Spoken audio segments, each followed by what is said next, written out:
안녕하세요. 이지수입니다. 제가 오늘 강연할 내용은 팀 켈러의 답이 되는 기록교 4장 사랑의 질서가 회복되면 누리는 즐거움이 더 커진다. 세속주의 만족을 갈망하다 라는 챕터를 가지고 강연을 하도록 하겠습니다. 옛날 옛적에 한 왕이 있었습니다. 그는 여러 방면에서 많은 것을 성취한 그런 능력자였습니다. 그래서 돈이 많아서 사고 싶은 것도 다 샀고, 또 먹고 싶은 것, 놀고 싶은 것도 다 했고, 또 아주 똑똑하고 지혜로워서 자기가 하고 싶은 공부도 마음껏 했습니다. 자신을 즐겁게 하는 모든 것들, 자신을 즐겁게 해줄 사람들, 또 아주 많은 부인들을 거느리면서 자신이 원하는 것이라면 무엇이든지 다 해봤습니다. 그런데 아주 행복하고 만족스러워 보이는데 그런 삶을 살았을 것만 같은 그가 하는 고백은 굉장히 충격적이라고도 할 수 있는데요. 내가 사는 것을 미워하였느니 내가 해 아래에서 한 모든 수고에 대하여 내가 내 마음에 실망하였도다. 전도서 말씀입니다. 그 왕은 그런 무의미와도 싸워야 했지만 우리 예상과 다르게 성공에 따른 실망에 대해서도 싸워야만 했습니다. 아무리 성공해도 행복하지 않았던 것입니다. 그럼 과연 어떻게 해야 행복할 수 있을까요? 일단 불만족이라는 이 문제에 대해서 세속주의는 어떻게 접근을 하냐면 고대에는 행복 가설이라는 게 있었습니다. 그래서 세상에 대한 나의 태도를 고치는 것입니다. 내가 세상을 바꾸려고 하는 것이 아니라 세상에 대한 나의 태도를 바꿔라. 그 태도가 무엇이냐? 바로 세상을 변화시키려고 생각하거나 행동하지 말라는 것입니다. 제멋대로 되게 둬라. 모든 일이 그냥 흘러가게 둬라.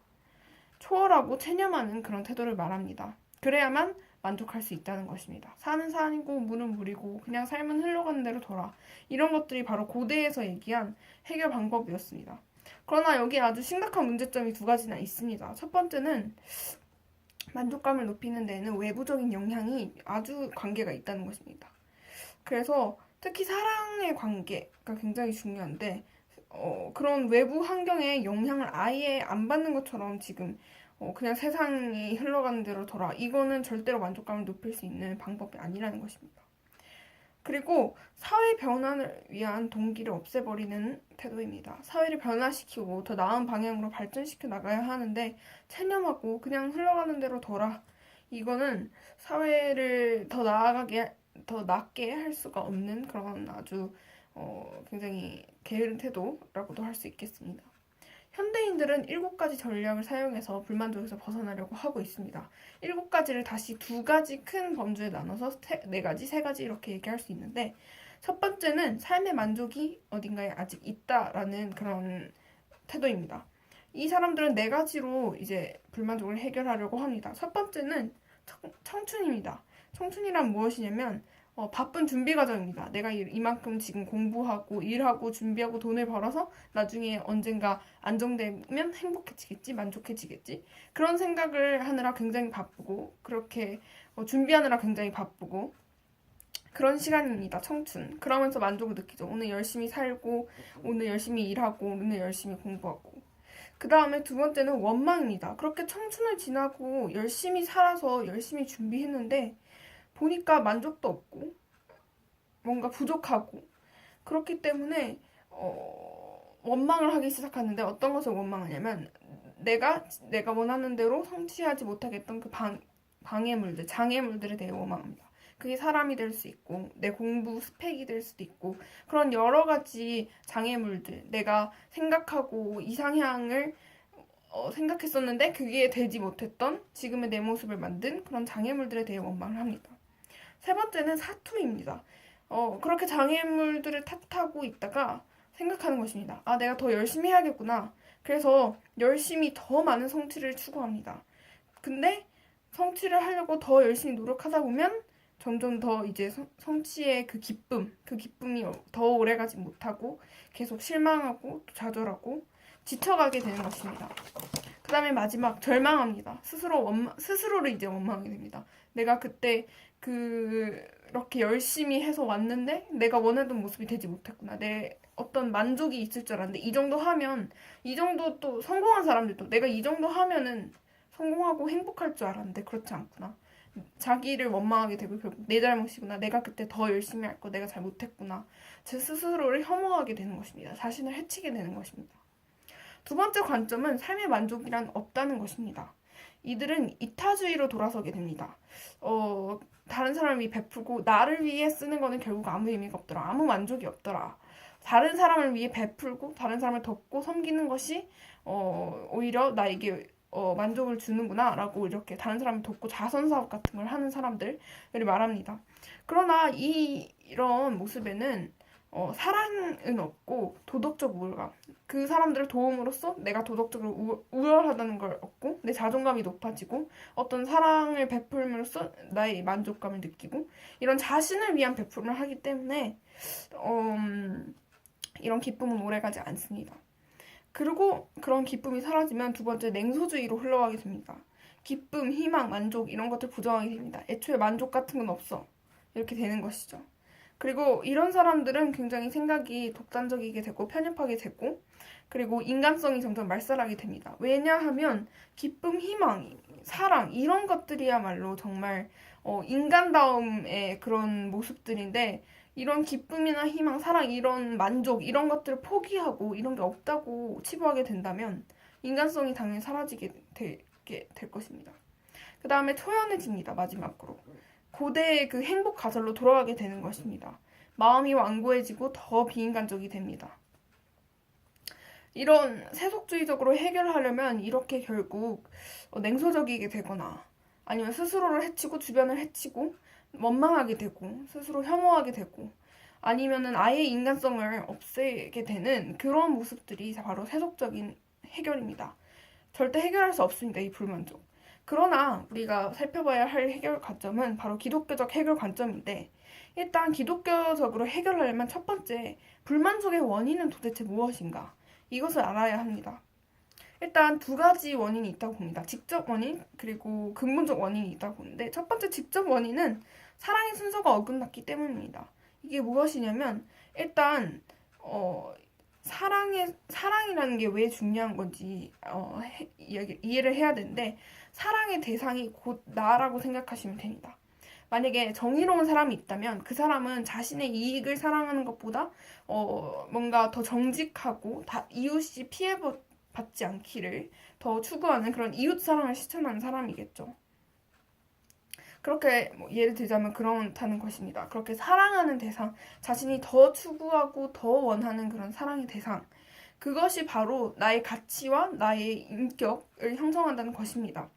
그런데 문제는 뭐냐면 우리가 덜 사랑해야 하는 것을 더 사랑하고 더 사랑해야 하는 것을 덜 사랑한다는 데 문제가 있습니다. 사랑의 순서가 어긋나게 되는 것이죠.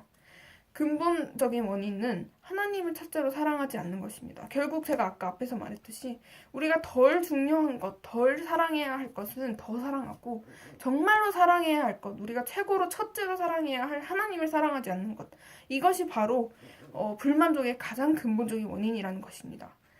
인간은 여러분이 기독교인인지 아닌지 모르겠지만 인간은 하나님과의 사랑의 교제를 위해서 지음을 받았습니다. 이사야서 말씀에 보면 이 백성은 나를 위하여 지었나니 라고 분명히 말씀하셨는데요. 인간은 하나님과의 교제, 하나님을 위해 만들어진 존재들입니다. 그렇기 때문에 교제에서만 얻을 수 있는 그런 무한한 기쁨, 하나님과의 교제에서만 얻을 수 있는 무한한 기쁨, 그 기쁨을 어디선가는 늘 추구하게 되어 있습니다. 우리는 영적인 존재들이고 우리의 목적이 그렇기 때문입니다. 우리가 하나님과의 교제에서 무한한 기쁨을 얻지 못한다면 그런 비슷한 기쁨을 찾아 헤매게 되어 있습니다.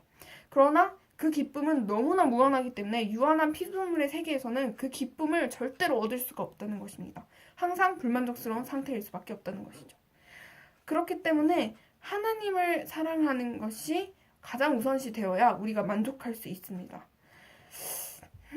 그런데 어거스틴이 말하기를 이 하나님을 더 사랑하는 것에는 두 가지 방법이 있습니다. 첫 번째는 마음을 다해 사랑하는 것입니다.